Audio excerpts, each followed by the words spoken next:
Hello, this video is Chapter 4 of the book, The Fourth Wall, by Dr. Larry Van Hook. This chapter is a dialogue between our main character and Ariel about the nature of appearances in this divine story we call reality. You will have to listen carefully because Ariel uses the language of existentialism and the science of interpretation to explain consciousness and subjective experience. Interpreting, or reading, God's grand story is not one-sided, rather, it is a dialogue. You read the story, but the story also reads you back. God's story is interactive and participatory. It is challenging to think about it for sure. Anyway, thank you for following along in this journey. Again, help us join the larger conversation by liking, subscribing, commenting, and sharing.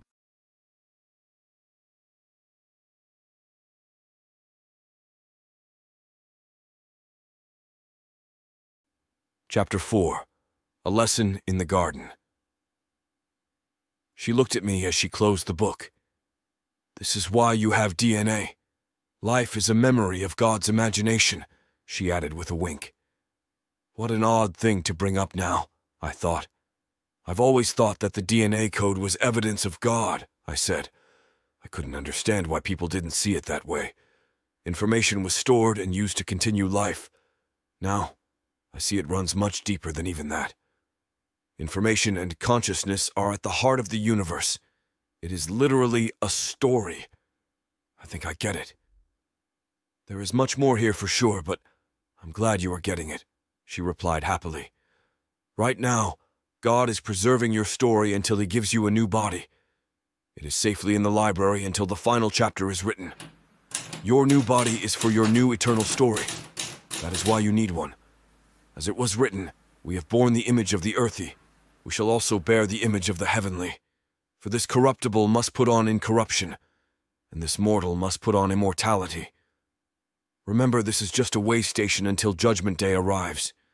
You have read novels in your earthly life. The characters do not leave the pages except in your imagination of them. So it is God who cannot forget. You exist now solely because God remembers you with perfection. However, you will one day live again as a new creation. Imagine you had a book that communicated the story flawlessly, down to the atom.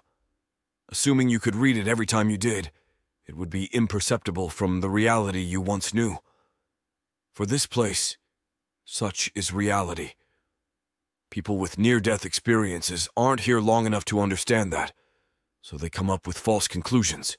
The critic uses their stories to deceive along with the rest of his other machinations. We sat on a bench conveniently situated under one of the trees in the garden.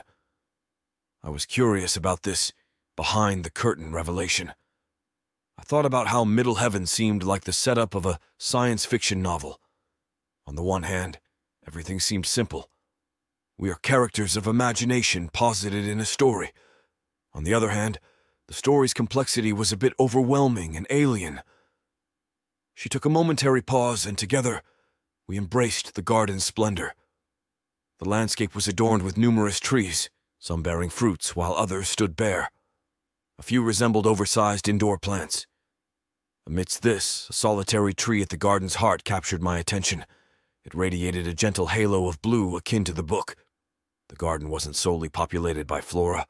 Its branches cradled nesting birds, and even a dozing cat resting upon one of the boughs posed no threat to them. Could it be that God had translated our pets here too?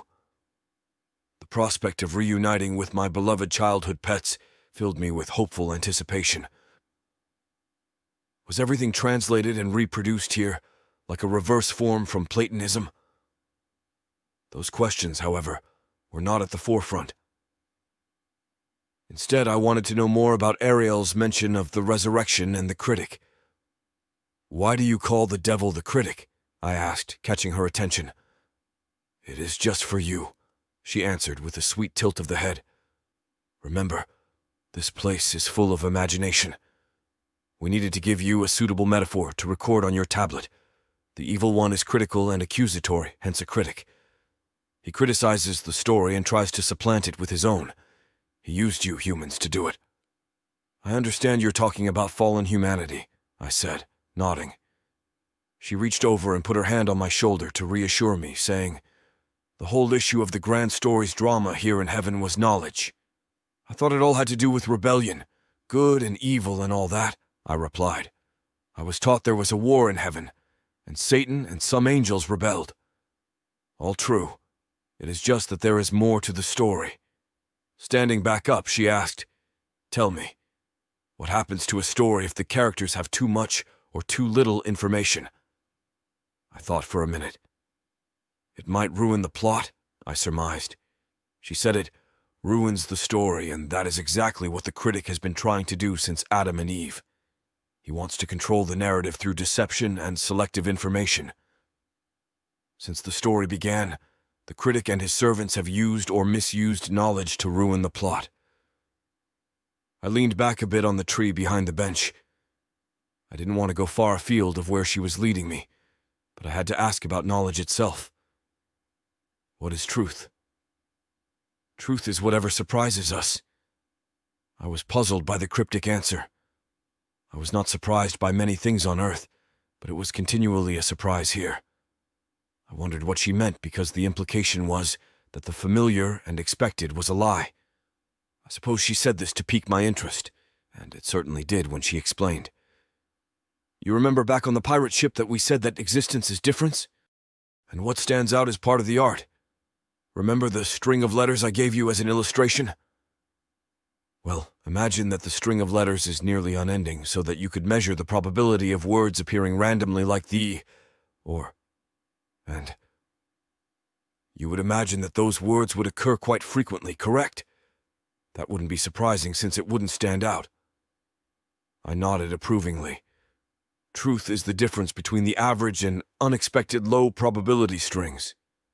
If you had a string of letters flow across a screen, then suddenly the following sentence appeared. "I notice you as you notice me." That would be a surprise. Yet, the grand story is a string of improbable and unexpected letters. Furthermore, they are ordered beyond probability. This is the mark of intelligence and knowledge. Truth is the word. Truth is compelling. I looked surprised, as if I had an epiphany of the divine. I suppose I did. I'm not sure why I hadn't figured this out for myself. If the universe is a story, then truth is the word. She wasn't finished, though. However, existentially, knowledge is personal. You are conceptually outside of that string of letters when you perceive them. This difference, or conceptual separation, is your consciousness. You know the meaning because your mind creates an objective position from which to see that meaning. When you read reality, you step out of it. This is a paradoxical mystery because you are also continually in the story. You seem to be both the reader and a character in the narrative. This is possible because knowing is a relationship between the subject, you, and the object, the world. Moreover, it assumes a meta-narrative since your outside position must be part of a larger story. Of course, there is a larger story, as you have already figured out. That story has an author. The artist creates the painting. The musician plays the music. You know because you are aware of his music. You know because there is a personal source of the art. As the scriptures say, the fear of the Lord is the beginning of wisdom. The grand artist himself said that he is the truth. To know the artist is to understand the art, and to know the art is to see the artist's heart. Okay, let me see if I understand this right, I started. When we experience or read reality, we adopt a perspective, right? That separate stance allows us to immerse ourselves in experience, to observe or interpret the world. Really, this separation experience is identical to consciousness. We are separated from our own appearance in a self-referential way, making us self-aware. That is correct, she replied. So your consciousness allows for real subjective experience because of this self-referential point of view, but it gets stranger. Since it is also part of the larger story, your consciousness comes with native information of its own. You do not simply perceive the world like a blank slate where appearance is copied into your mind. You are not that separate. You order the information of reality with imagination. It is difference. That is what reading is itself, after all. A string of letters, even ones forming a sentence, is not recognized unless the reader brings something to it. In other words, reality arises from information like meaning from a book, but nothing is still nothingness unless you know how to read it. It is still an empty string of letters to you if you do not bring interpretation to the text. Therefore, God gives you imagination to not just perceive an appearance, but to recognize what the appearance means. It is fundamentally, again, difference. For example, color is not separate from your experience of it. Your earthly brain translated the raw, ordered information into an appearance of color. Color is imagination. It is not out there, so to speak. By the way, you might be surprised that your imagination of pink does not even correspond to any wavelength in the electromagnetic spectrum. That color is your imagination of a gap. To be is to be perceived, or in our metaphor, to be is to be read. It is like the creation is participatory, I added. Yes, she agreed. It is a hermeneutical spiral. You bring the meaning out of the story by reading or interpreting it. Then that meaning is more information for further interpretation. Until you interpret, you live in nothingness. Appearance is an act of interpretation, an engagement with difference. Interpretation, therefore, is an act of becoming. Interpretation is the imagination that, as you read the grand story, allows its meaning to leap off the canvas. Your brain creates a different appearance that symbolizes the meaning. Words become images, sounds, experiences, time, and space. You participate in the music, the color, the word, and the rhythm of the art. You live not in the information, but in the meaning, the art which flows out of it. You live in the appearance. On the other hand, art affects you. It makes you different. The story interprets you back. This is the knowledge spiral if you are open to the truth. But if you are psychotic or deluded, you misread the story and your imagination is vain. If we could sum it up, then, knowledge is a relationship. I was fully engaged. I always liked philosophy, and I was uniquely positioned to learn here. So, when we experience difference, our imagination creates the reality we experience from the reality beyond our grasp. Both are real, but only one is experienced, I summarized with a bit of joy from the revelation.